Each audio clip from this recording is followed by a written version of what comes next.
Hello, SBA Eagles. These students are following the assembly expectations at Susan B. Anthony Elementary School. Let's see what safety, ownership, acceptance, and respect look like when we gather as a whole school. First, let's find out how Eagles soar when they enter the gym and find their assigned area. Your teacher will know where to lead the class because they use the SBA assembly seating chart. Students follow their teacher to their assigned gym door. Students stay in a straight line and follow closely behind their teacher so the whole school can quickly enter. Look at these teachers and students quickly find their assigned area and get seated.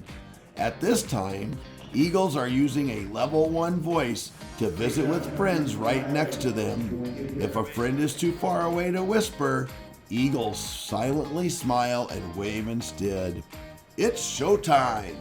Let's take a look at how SBA Eagles soar when the assembly starts.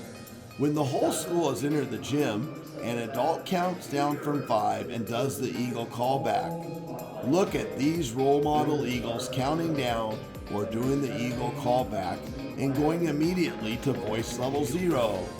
It's important the whole school stays at a voice level 0 so everyone can hear and enjoy. During the assembly, these Eagles remembered to be safe by staying seated so others could see. They respected others' personal space by keeping hands and feet to self. Look at the older students showing ownership by keeping their feet quiet on the bleachers. Here are students showing respect because they are using active listening to listen to the speaker. Sometimes at assemblies, the crowd will clap to celebrate and recognize others. Look at these role models. They are applauding appropriately by keeping their claps in front of them and putting their hands back down after a short time clapping. Remember, Susan B. Anthony Eagles, it's important to follow expectations when going to an assembly. SBA Eagles do the right thing and soar even when no one is watching. By following these expectations, we show safety, ownership, acceptance, and respect.